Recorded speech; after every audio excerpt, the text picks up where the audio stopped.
Isa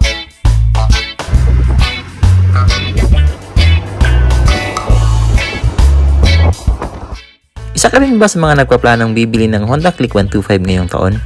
Well, this video is for you. Let's break down the 7 pros and cons of this scooter. Featuring Honda Click 125 base version 2024 model, Obsidian Black. Roll intro.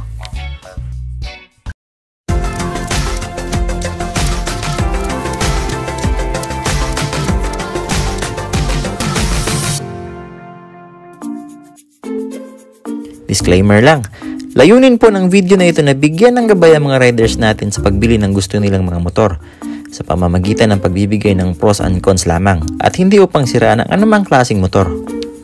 And here are the 7 cons of this scooter. Medyo maliit ang footboard sa scooter na ito, so medyo hindi siya komportable sa mga may katangkaran na riders, especially if long rides, tiyak mga ngalay ka. Number 2, di maliwanag ang headlights niya even naka-LED na siya. So if mostly night riders ka, I recommend talaga na dagdagan nyo ng NVL ang scooter na ito for safety purposes. Number 3, I don't know if this is an issue sa inyo but some riders are complaining na medyo maingay ang starting sound nito, especially sa umaga ha, but eventually nawawala naman ito if na-warm up na yung motor. Number 4, walang tire hugger sa likod. So expect mo talaga na maputik ito, especially sa rainy seasons. But mayroon namang tire hugger sa aftermarket natin, so masusolusyonan din yan. Number 5, matagtag na front suspension. Expected na talaga yun kasi naka-regular telescopic fork lang ang scooter na ito. But if meron ka ba namang extra money, pakabitan mo na ng mas magandang shock sa harapan para mas komportable ka sa biyahe. Number 6, mo-vibrate ang makina and some parts of fairings, especially sa footboard Mafe-feel mo yung vibration if na-reach mo na yung 70 km/h pataas.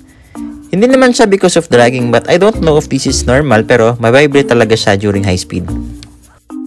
Number 7 and the last one. Know what you are buying for. This scooter has a 125cc scooter. So it means it has a limited power lamang. Kaya hindi siya ang tipong pangbaraga na scooter at pangharabas. Kung hanap mo ay bilis so hindi siya pasok sa option na ito. And those are the 7 cons of this scooter. Now, let us proceed naman sa 7 pros of this Honda Click 125. Number 1, mas pinalaki ang gulong sa harap at likod compared sa mga previous model nito, kaya mas stable ang gulong. Number 2, mas malinis at pormado ang design compared sa mga previous model nito. Number 3, lightweight ang motor na to at madaling isingit sa mga daan, especially sa traffic. So, very beneficial siya, especially sa mga delivery riders natin. Pang-4, very useful ang combi brake system nito. Hindi basta-basta mag-skid ang gulong kasi proportionate ang braking power sa harap at likod. Parang naka-ABS ka lang. But of course, mas maganda pa din yung ABS na scooter. Pang-5, naka-full digital panel na ito at talagang napaka-astig niyang tingnan. Pang-6, meron na itong built-in USB charging system. Laking tulong nito especially if nakalimutan mong mag-charge sa bahay, so problem solved ka na. Pwede ka nang mag-charge ng phone mo during rides. Pang-7 at ang pinakamalaga sa lahat, napakatipid sa fuel consumption nito. Meron itong recorded consumption na 53 km/liter. At nakakatuwa siya kasi laking tipid na naibibigay nito sa mga riders, especially if nagtitipid ka. Kaya mahal ba naman ng gasolina ngayon? And those are the 7 pros and cons sa scooter na ito. Paalala lang, walang perpektong motor. Ang importante dyan is know what you're buying for. Hanggang dito na lang. This is Joe Motology saying ride safe po sa ating lahat.